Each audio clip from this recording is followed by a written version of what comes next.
I worked hard to drag my family out of poverty, and I paid 50-60% a year tax. At the same time, Duke of Westminster inherits £10 billion, more than 3,000 times what I made, pays nothing. Do you think that's fair? No. He's capturing what people feel. The rich get richer without much effort, but they're working harder and harder to make ends meet. What is going on when we are superficially have much greater GDP? But that's all because of a monopolisation effect. Because you have money created as interest, as debt, which then is attracted to people who have assets, who use those assets to leverage money and then buy out smaller companies. It's like a series of black holes bringing in all the other wealth, and you're just sucked in trying harder and harder to come out of it. You can't. You end up renting everything. You end up not owning anything. You end up renting your house, renting out your car, or you go on a finance scheme to get a nice car. The nature of an interest-based system is to make the rich richer. Western capitalism concentrates money by default. Islamic economics distributes money by default. Wealth taxation is trying to get to that, but it is a thimble in a sinking ship because the mechanism of money creation is the fundamental issue. That's the key here.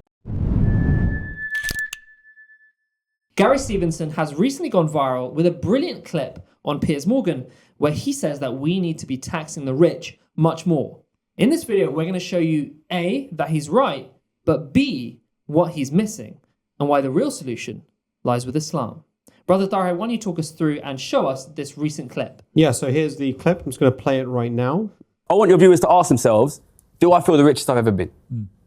Because I tell you who's the richest they've ever been, me, and probably you, and probably you, and Donald Trump, and Elon Musk. And in my opinion, what I see, I'm from a poor background. Yeah, but I think you're a great example of somebody who's made something of himself, come from a poor working class background by your own admission, and you turned yourself into the best trader in the world. You're a great example. And yet what you seem to be wanting to do is almost retreat No, from listen, your, I don't want to tax from your I don't want to tax working people more. Okay? I worked hard to drag my family out of poverty, right? And I paid 50-60% a year tax. At the same time, Duke of Westminster inherits £10 billion, more than 3,000 times what I made, pays nothing. Do you think that's fair? No. Do you think that's fair? No, but again, so let's change it. Let's change it. Let's tax working people less, your viewers less, and let's tax the billionaires more. I would. So here, Brother Damir, Brother Rahan, Brother Tahir, I'll come to you first. What immediate reactions? It's very obvious. Like, he's going very viral on Twitter for saying that the Duke of Westminster wasn't taxed on 14 billion. Do you think that's fair? No. I mean, whoa! I agree. He makes a good point. Perhaps it's not a mainstream point in the sense that the political class don't pay attention to that. But for the ordinary person, I think it's very obvious what he's saying. And I think that's kind of his point, which is that this is a very obvious point, and yet it's not being heeded by political class. Brother Damir, why do you think it did kind of capture the zeitgeist so much and has gone so viral? I think because it was such a self-evident fact that really isn't talked about enough. And I think Piers Morgan was trying to minimize it by saying, well, you just worked hard and that's what you deserve. But for example, during the COVID pandemic, there was a stat, I think just afterwards in 2022, whereby it said that if Jeff Bezos gave every single Amazon worker £100,000 or $100,000, he would still be as rich as he was at the start of the pandemic. This was in 2022. That's crazy. So it just shows the level of wealth increase that these billionaires and millionaires have had. And like there's an estimation, I think, that in the next few years, billionaires will double, or they have doubled in the last few years, the amount of wealth that they have, while working people are suffering and struggling.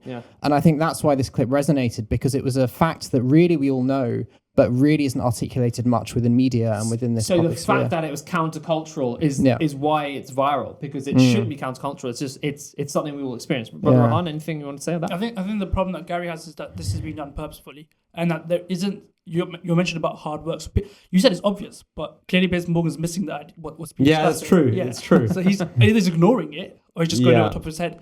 So he's failing to understand. He's talking about hard work, but what Gary's saying is that the inheritance that he spoke about, Prince William, was it? Duke of Westminster. Duke of Westminster, yes. That wasn't due to hard work as such from his personal. So what he's trying to talk about is very different, and we'll go further into that as well. So I think that's a really good point, but I think he's capturing something which is what people feel, which is that the rich get richer without much effort, but they're working harder and harder to make ends meet. So, in the past, in the 1950s, you used to be able to have a family where only the male was working, only the husband, the father was working, and he could own a house and pay for everything in his family, and his wife wouldn't even have to work. And yet now, when we're apparently in a much more economically developed situation, people are having to work. The wife's having to work, the mother's having to work, the father's having to work. People are working longer hours. They're having to work maybe 2 jobs. They've got gig economy jobs. What is going on when we are superficially have much greater GDP? And what he's pointing out, and what he points out in other videos, is that money is going to the ultra wealthy. So yeah, your GDP is increasing, but actually that wealth is being captured and siphoned out of society by the people at the top. And ordinary people are working more and more and more to do that. So what he's saying, which is not, you've written about this, we've spoken about this, together before.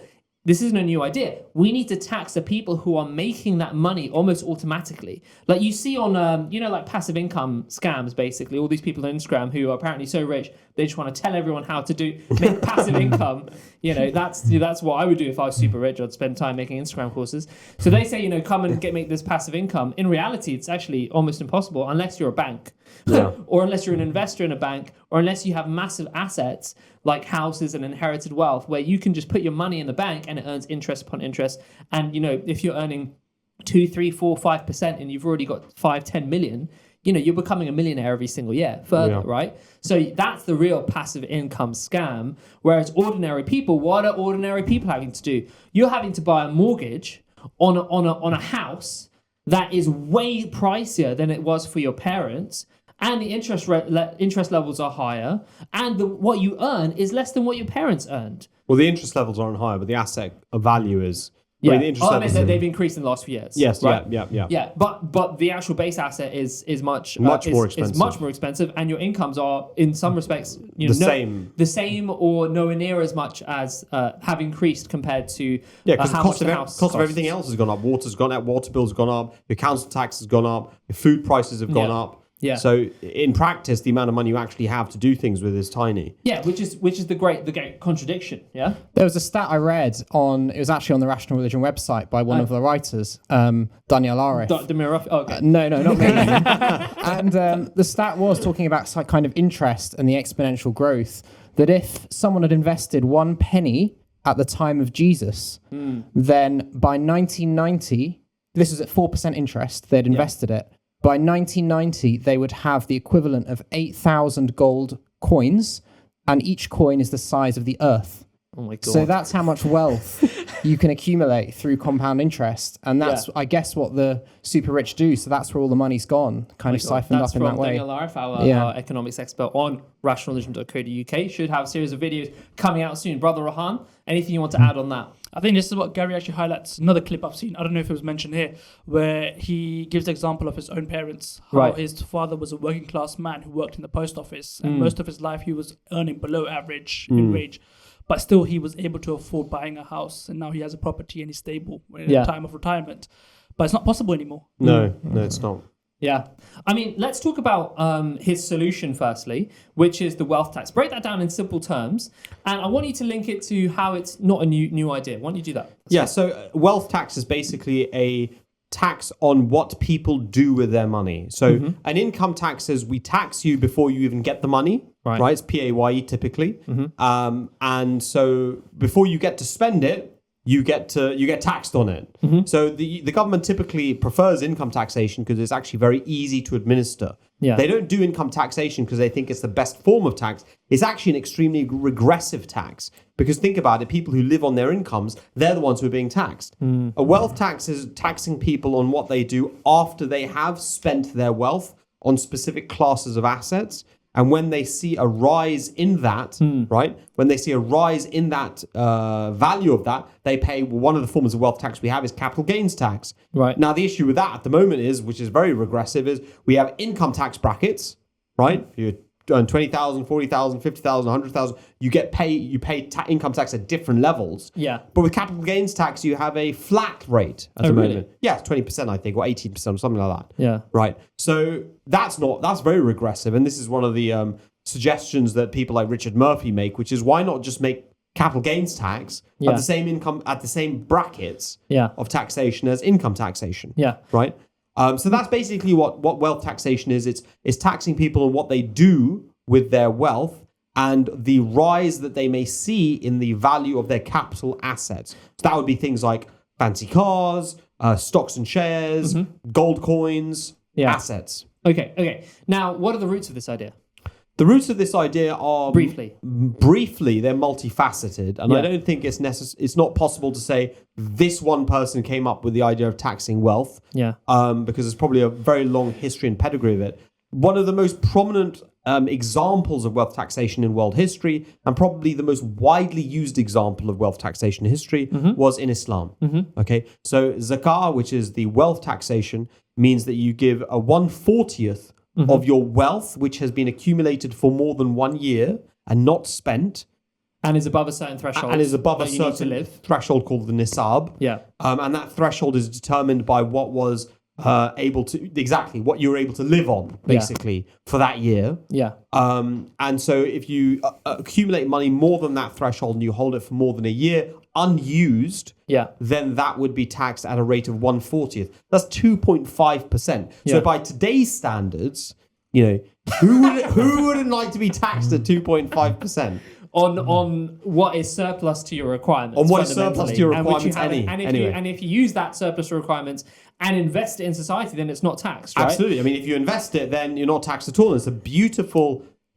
when you understand how its applications and its rules, you immediately start to understand the value of taxation and when it should apply and why it should apply. I mean, if you're already spending money into society... Like investing in people who need money to start their own businesses... Then you're already having wealth circulate. If I give you £1 and you give him £1 and you give him £1 and you give me £1, that will have brought into being 4 goods and services. Okay, that's actually real wealth. This is something that I think people don't really appreciate, which is that money isn't wealth. Money is not wealth. What is wealth is actually the goods and services that you generate in society through what's called money velocity, which is called the speed by which money circulates in society. So if you have wealth taxation, what you're doing is you're taxing and you're taking that money that is locked away in these stores of wealth that are outside of circulation of society. Like second, third houses, fancy cars. Exactly. They get valued and they say, okay, well, on that value, we're going to tax you at 2.5% so that we can use that money to invest in society. Which is why zakat has an aspect of truth, integrity in it as well. Because there's 2 types of zakat. There's that zakat which you pay in what is zahir, which is apparent, which everyone can see, like you mentioned, property, cars, etc. And there's also that which is batin, which is hidden. So wealth that you've accumulated, which is not visible for everyone to see. So the gold under the bed. Something like that. Trading. So you mentioned stocks and those kind of things. But it's compulsory. I wouldn't trust most people to the bottle now anymore. This is probably why the Quran describes those who pay zakat as a way of purifying yourself. Well, the word means that, right? The zakat means to purify, exactly. And who does it go to? Which classes of people does it roughly go to? Well, it depends. So, one of the things as well that Piers mentioned is he tried to compare and say, what about those people who work hard and have accumulated this wealth? Islam does not speak against this. In fact, it says those who have worked hard should be rewarded accordingly. However, it says that those people should not then hoard that wealth. And they should have a top-down approach where not necessarily you handing wealth over, like, here you go, here's £20 a week for you because I earned it. It's more so the distribution of wealth so everyone's needs in society are met. Okay, but what classes of people does it actually go? Does it go to the rich or how it's does poor? It It's the poor people. So this is almost a compulsory form of charity. So it's separate to sadaqah. So there's something called sadaqah in Islam as well, which is charity, which is also encouraged for Muslims to give. But it's almost kind of eradicates the need to give as much sadaqah for a society, for charity, because you've already created this tax system where charity is automatically being distributed. There is something really significant I want to highlight about the idea that you take a wealth tax. You take wealth, which is unused, and then you take it and you give it to the poor. I think you wanted to... No, I mean, but I was just going to say it's actually so sophisticated. It's much more sophisticated than anything that's been talked about in Tax Justice Network, in what Gary Stevenson's talking about, because it's literally like a marginal wealth tax and it's being used as a motivation to actually invest in society. So it's not just let's increase capital gains tax according to certain brackets.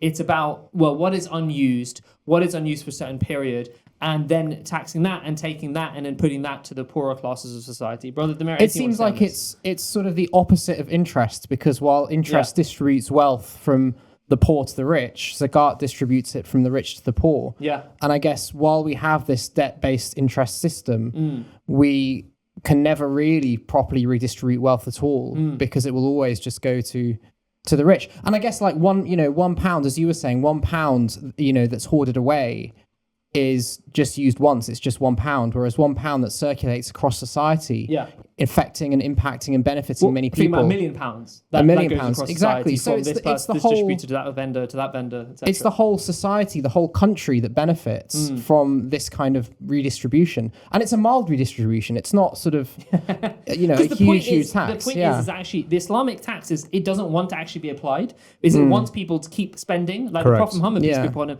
he would always spend. In fact, I think I'm right in saying he actually didn't. He was not eligible to pay zakat because he never held wealth for that long. For more than a year, that's more correct. than a year, because he was constantly spending and giving that money away. The point I want to make about the poor point ties into your interest point very well, which is that there's something called a marginal propensity to consume. Okay. Right? That sounds complicated. So the marginal propensity to consume is very simple. Okay. So it's if I give you £1, what's your propensity to spend it on your consumption? Okay?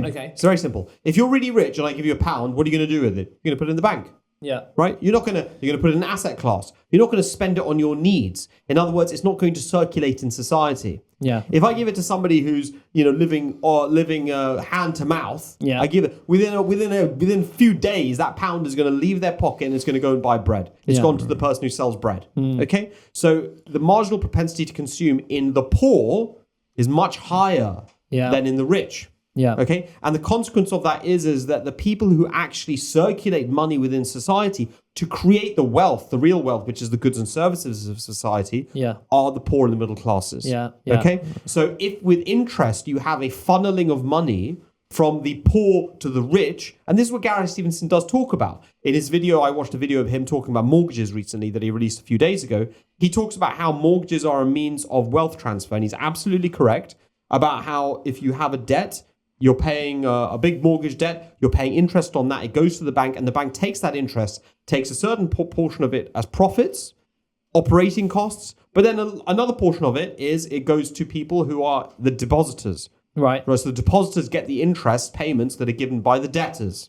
Okay? And consequently, that results in a continuous net transfer of wealth. Now, okay, so basically, let me just pause there. So basically, the people who have a lot of money in the bank already, the money which you and me, normal people, are going to be paying, they're going to be getting that money as interest on their deposits, right? Yeah. And I guess if you've got £1 million and you've got a 2% interest rate, you're going to be getting 20,000, right? And if you've got £10 in the bank, you'll be getting like 20p or whatever it is. Yeah, I mean, you'll be getting much less. As he points out in his video, Rishi Sunak is worth £700 million. He's getting a return. Let's say if interest rate is 5%, he's getting 30 million a year. Yeah. Right. So the rich, because of interest, are disproportionately benefiting. And here's the thing I don't think people get, and we'll close on some of these points, which is that money is all relative.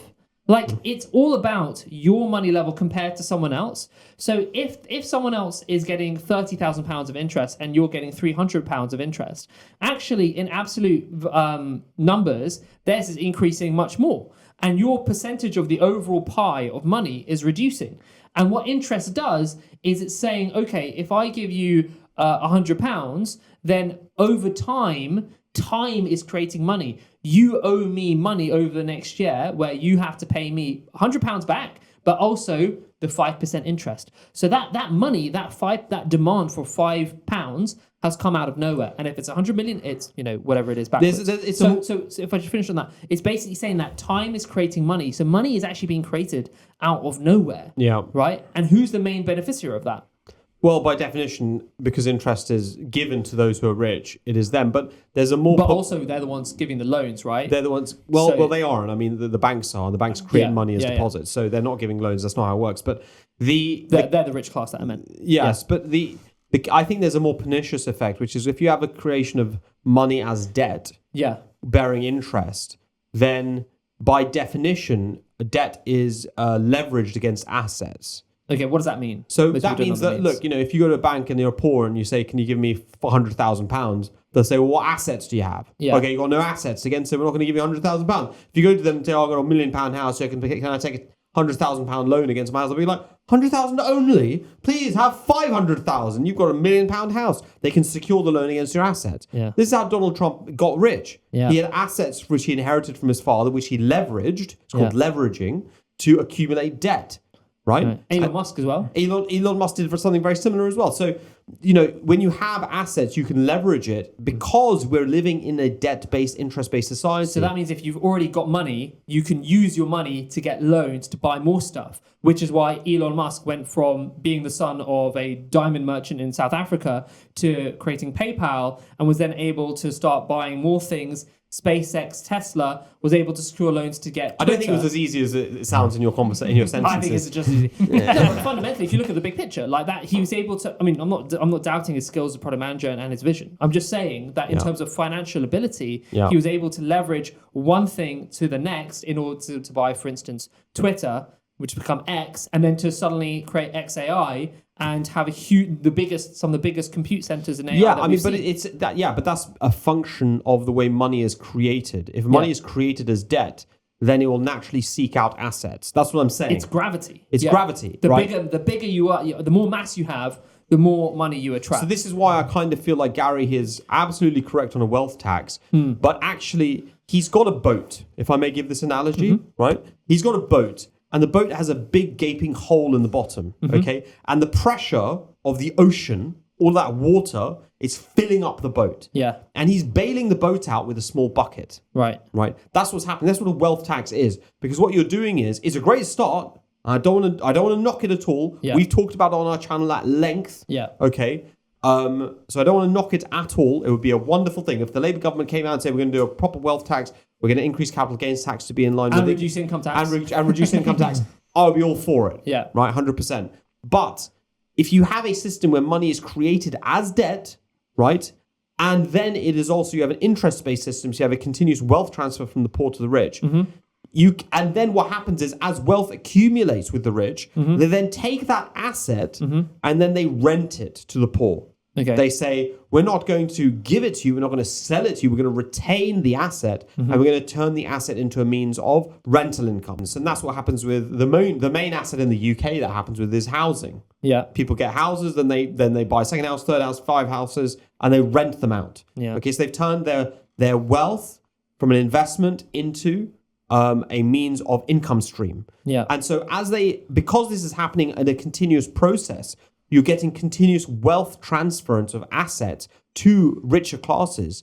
What happens is they slowly swallow up all the assets in society. So it's like a series of black holes erupting in your country and bringing in all the other wealth, and you're just sucked in and you're trying harder and harder to come out of it, but you can't. Well, what happens is you end up renting everything in life. Yeah. Okay. You end up not owning anything. You end up renting your house. You end up renting out your car. We don't even own any decent cars anymore. You have to buy second hand, or you rent your car, or you go on a finance scheme to get a nice car, right? For the ordinary person. And it goes into many, many more things. Even if you think about, how do we own books? We own books on Kindle. If you look at Kindle's terms and conditions, they have the right to take all of your books back. You know that? Really? Yeah. So it's a form of rental. Yes, you paid them something, but actually they also have the right to wipe your books. There's a saying in a lot of the tech scene on the internet, which I obviously don't endorse, which is that if buying isn't owning, then stealing isn't theft, or something like that. So the idea is that if buying isn't owning, then piracy isn't stealing. Yeah. So like if I'm not owning these things and if I'm taking them from a certain website, then it's fair game. I'm not endorsing that, but I'm saying it points out the check his hard drive. It points out the kind of the resentment that it creates, that it builds. So, Brother Rohan, what does Islam say about interest in general? Well, Islam in the Holy Quran is strictly against it. In fact, it describes it so severely. It says that taking of interest, or requiring interest, is like warring against Allah and His Prophet. Yeah, committing a war. That's strong language. Exactly. And that's been the practice. And Allah gives the examples of those in the past who used to indulge in this practice, and how they were punished for it. Yes. In fact, there's communities that mentioned that due to the fact they used to take interest, they then face persecution. Yes. For that reason. Right. Okay. So it says you shouldn't have an interest-based economy. But my question then, Brother Dahir and Demir, whoever wants to come in on this, or Rohan, how do you have an economy without interest? Because surely the way that we currently do things is, if I want some money for something, I go to the bank and they give me a loan, and that loan is money which is basically made up by them, but it also comes with it comes with an interest rate. It says, well, you have to pay me this 2% interest, and if you don't, I can take your house or whatever it is. But that's like how we create money. So how can you possibly have a society without that? I think a simple way is money has to be. It depends on how it's created. Right. It can easily be created if it depends what it's being done for. Okay. Okay. What does that mean? So, I mean, if you're taking a loan for your business, you got a restaurant business. The question is why is the bank giving you a loan on interest rather than taking a stake in the value of your restaurant and becoming a partner in the business? Like a Dragon's Den. Like a Dragon's Den. Okay. Basically, Islam is majorly in favor of Dragon's Den. Yeah. In fact, you could say the most Islamic economic channel or TV show ever in the history of TV is Dragon's Den. That's exactly. Well, that's very surprising. It's exactly. Who was that? Michael Joe. Who was that? Peter Joe. No, that was the Duncan Bannatyne. Duncan Bannatyne. Yeah. Clearly a very accurate impression. Go on. So, that is exactly what Islam considers to be the correct way by which money should enter into supporting businesses. Now, if you need to go to the bank and, for example, you can take a loan, but the loan should not be interest bearing. Right. Okay. So the question is, well, it's kind of like a favor. It's basically a favor from the bank. In reality, loan in Islamic terms is a form of charity. Right. You should pay it back. Yeah. But it's also duty bound on the person who's giving the loan to do so in a way which is that it's not overbearing upon the individual. Goes to Hasana, is that the phrase? Absolutely. A goodly loan. Yeah, absolutely. So, the majority of the way the money should be created in society should be as an investment rather than as debt. So you're talking about how money is created there, but in a way that's kind of more talking about how it's distributed and how it's circulated. Yeah. But in terms of what money actually is, money is that which is valued. And the things which are valued in the Quran, the way it's described, is gold and silver being heaped up. Right, so it's talking about commodity classes. The classic commodities like gold and silver are talked about as wealth, and so this is one form of currency which seems to be quite Islamically sanctioned, which is you dig the valuable thing out of the ground and then you trade it for goods and services, and that's how the money circulates. And then, as you said, you have kind of equity-based investment as your standard banking, and you don't have interest.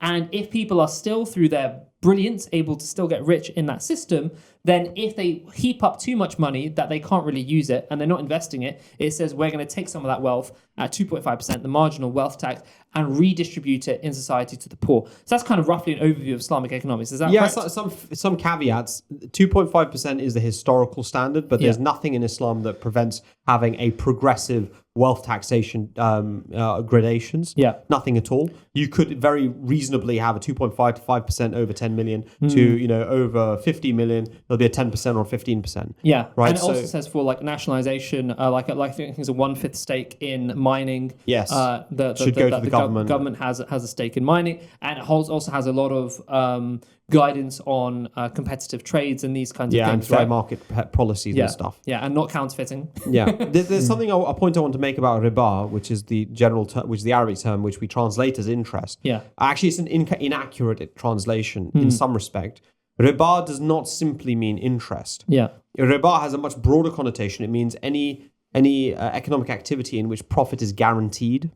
So you can see why people will typically assign it to interest, but it also refers to monopolies, right? So monopolization of industries is what we see enormously in today's society, especially in the UK. And I'd recommend everybody to go away and read a book called Vassal State, which talks about how... Who's that by? I can't remember, but Vassal State book... How America Runs Britain by Angus Hanton. I'm about halfway through right now. Yeah. And he talks a lot about how US monopolies have created monopolies by gobbling up UK firms in particular. And he points out like everything we do in our life goes through Silicon Valley or California bank accounts. Yeah. Whether it be doing an Airbnb, buying online, Amazon, PayPal. Listening to a book, PayPal, Visa, MasterCard, literally everything we do. There is a toll bridge, he calls it, which he extracts money over there. But that's all because of a monopolization effect. And the monopolization effect is itself because you have money created as interest, as debt, which then is attracted to people who have assets, who use those assets to leverage money and then buy out smaller companies. And this is why you kind of get, even in the movie industry, why are you seeing these really garbage movies being produced? A lot of people saying, well, the quality of our movies is no longer creative anymore. It's much more kind of just like, we're going to reinvent. Disney bought Star Wars, Indiana Jones, Marvel, just buys everything out. Yeah. And it made them so much better, as everyone talks about on the internet. So all of that is because of wealth concentration in particular production companies, which then buy out smaller ones, and then you get homogenization of quality. Yeah, conservative, safe decisions based on fear rather than actual artistry. Yeah. Now, I mean... And that happens not just movies, it happens in architecture, happens in car building, it happens in buildings. You look at the quality of buildings and architecture. Let's say architecture already. Yeah, Tarek El-Diwany spoke about this. Tarek El-Diwany spoke about this at length in our interview with him, It's interesting that, everybody knows the problems with an interest-based system and really the unfairness and injustice of it.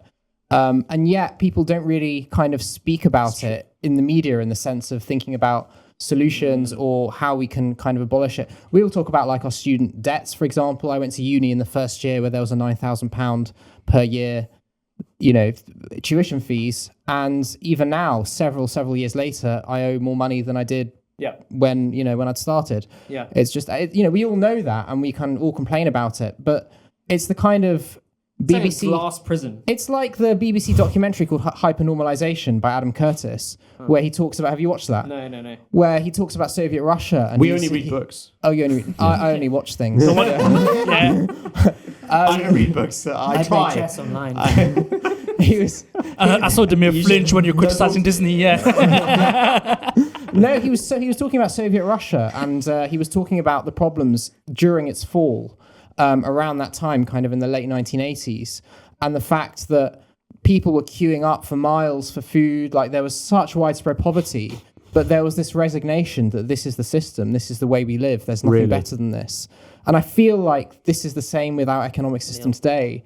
That even Piers Morgan sort of talking about well, you've made money, you've worked hard, don't you deserve it all? It's kind of this is just the system we're in. This is the best we have. And I think that's really interesting that actually Islam provides a real alternative that can actually replace this interest-based system. It's the serfs kissing their chains.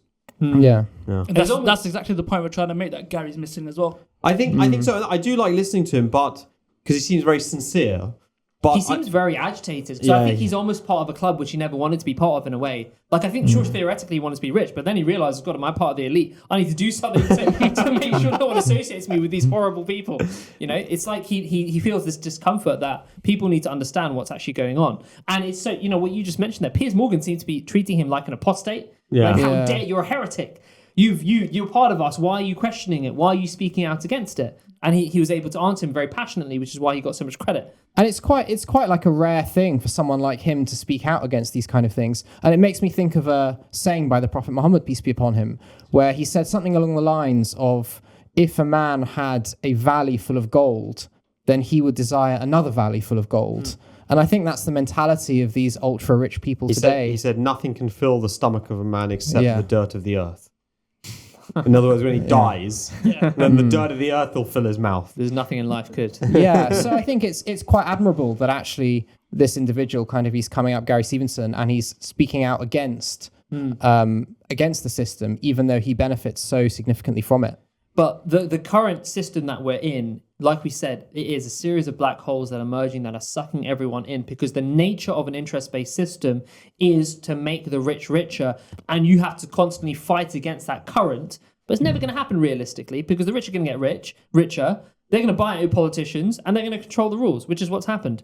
What's interesting about Islam is actually it's the opposite. It's almost like a white hole society where actually you have the norm being the distribution of money, and you have to put effort in to accumulate it. Yeah. So if you want to actually get ahead of everyone else, you have to actually work hard. Your idea has to be better than other people's. You have to get the business off the ground. You have to get investment. You have to make money based on risk, right? Make money, make the profits. And if you accumulate that, then you have to invest it further. And then Islam says, fine, that's fine. You can invest it further. If you want to be rich, be rich. Would recommend that you pay in charity, but as long as you're using your money, that's fine. If you don't use your money, we're going to take a portion of that as a wealth tax and give it to the poor compulsorily. So the Western capitalism concentrates money by default. Islamic economics distributes money by default. And that's, I think, the big difference. Wealth taxation of his is trying to get to that. Yeah. But it is a thimble.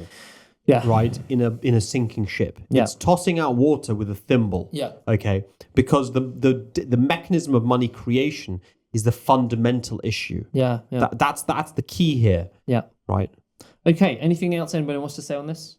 I guess the beauty of Islam is that while lots of people fear wealth taxes because they worry that actually working hard won't be rewarded, that's not the case when we think about zakat. Actually, even if you work hard, you are rewarded. You're handsomely rewarded. And you're not taxed on your income. And you're not taxed on your income. And you're not even taxed on your wealth if you actually spend it. Yeah, exactly. It's just sort of hoarded wealth. And all of this kind of siphoning money off to tax havens that really costs the GDP of the country so much. Yeah. It has a real negative impact. That can be reduced. Okay, I mean, people may say this all sounds very nice in theory, but actually, how do we know it works? And is it worth betting on? I mean, Brother Thyra, maybe what would you say to that? I think the key point is that it did work for 700-800 years in the Islamic empires. Yeah. And if you look at Murray Rothbard's book, What's the Government Done to Your Money? He highlights that Libertarian text. Very libertarian. He highlights that the value of the gold coins in Islamic society, they held their value for centuries. Yes. Whereas the value of the gold coins in a lot of Western societies, they rapidly debased over time because they would recall the coins, smelt them down, and then mix the gold with copper and tin and other things. And so each coin would have less gold value year on year. And so that was their way of money printing. So I think that that's an adequate answer to it. But I would highlight that in our society today, we do not have a commodity-based currency. Yeah. And taxation does not fund spending. So I just want to get that out there in case anybody is smacking their heads against the keyboard, saying, why don't these people understand that taxation doesn't fund spending? It's okay. We understand that taxation does not fund spending. What taxation does do in modern society, in modern fiat currencies, is it controls inflation. Right? That's the use of taxation. It is used to control inflation because they print a bunch of money. If they just left it there, it would result in asset price inflation because too much money for chasing too few goods. Yeah. What they do is they use taxation to take back that money and destroy it by taking it out of circulation. Right? Taxation in and of itself doesn't fund spending because the spending occurs prior to the taxation. By definition, you only tax what is already in circulation. That's a very good point, and I think it's a complex area, and I think maybe people don't really appreciate what the current system is. Yeah, the governments do, when they say to you, oh, we have to tax you so that we can spend more on you, they're lying. They're lying. They're bold-faced lying. And either they know they're lying, okay, and they're liars because they're lying, or they don't know they're lying and they're just incompetently stupid, okay? There are only two options here. They're liars or they're stupid, and both parties, frankly, unfortunately, engage in this lie, okay, repeatedly. Yeah. And this is why they went to Jeremy Corbyn. They said, oh, where are you going to get your magic money tree from? You're going to tax everybody to the hilt. Yeah. It's like, well, actually, he had a fantastic answer eventually, which is that the magic money tree exists. It's called the Cayman Islands. It grows there abundantly, right? Because that's where all the tax gets funneled off to. Okay, I want to finish on this question of what this does to us spiritually, because we're in this inflationary society where you're constantly having to work harder to get less, right? And you constantly feel like things are slipping away from you. What does this do to us spiritually? I think both spiritually and morally, and I think in all aspects of society, all aspects of our minds and our intellects, it really hinders us. And I think if we spend all our efforts and all our energies thinking about kind of working 12, 13-hour days, coming back, like helping our families, like all of these kind of things, supporting our families, going back to work again, we don't get much sleep, like all of these kind of things really contribute negatively to us. And I guess from a creative point of view, before we talk about spiritually, I just think about some of these old classic writers like the Brontes and all of these kind of people. And they were able just to sit, in their Victorian places, and they were just able to think and come up with like extraordinary stories. And I feel like now people can't do that. People can't utilize their own even worldly potentials because they're too busy in this rat race. And I think then They were rich, well-kept women. No, that's the what point. That's the point. They were when rich, you have so- free time, when you have more money, you have more time. When you have more time, you can use your potential. and you have more creativity. And I think on a spiritual level as well, I think it's hard for people even to contemplate what is the nature of God. Does God exist? What religion should I follow? What religious books should I read? What actually is the purpose of my life? Because the purpose of our lives really just become arbitrarily set, which is just to run this rat race in order just to survive ourselves. And I think really from my perspective, I've found the times in my life where I'm most able to engage most deeply in prayer and other spiritual practices is when I actually have that headspace to do so. And I do feel really sorry for people that actually can't do that. I'm fortunate that I have a level of comfort that a lot of people actually don't have in this society. And I think it can be very difficult for people. And I think we need to think about that because that's really detrimental on an individual level. Yeah, and a social level. And a social level. Do you guys agree with that? Yeah, absolutely. And one of the things as well, the economic system we're describing or the practice of zakat is also what creates collective unity in Muslim societies as well. Right. Because it brings together the rich and the poor. And we were talking about how Stevenson sees the rich as being in spite, right? He almost feels disgusted by them. But zakat avoids that because it develops a habit of empathy amongst the rich, and it means that they are contributing and helping out the poor as well. Yeah, that's absolutely correct. So there's less resentment between the classes because the super rich are paying and their wealth is being redistributed. And Islam also puts a lot of emphasis on voluntary charity as well. Yeah. So you don't have this kind of class resentment, which that's such a beautiful point. Brother Tahir, any final words? Yeah, I think that a major portion of a major consequence of this is that the celebrities in society become the wealthy. Right. So people on TikTok or Instagram, they are idolizing people who are wealthy. Yeah. And with that, I don't think in the past people were idolized for their wealth. People were idolized for their achievements, right? The writers, the inventors, the scientists, people who achieve things. Now, you just get people who are wealthy and who just pose on Instagram and pose on apps, and they have hundreds of thousands of followers, right? And it's about promoting their wealth brand. Yeah. Okay. So this is it distorts human aspiration in and of itself, rather than being something which we should aspire to following and being better people. People just aspire to be wealthy because that is the struggle.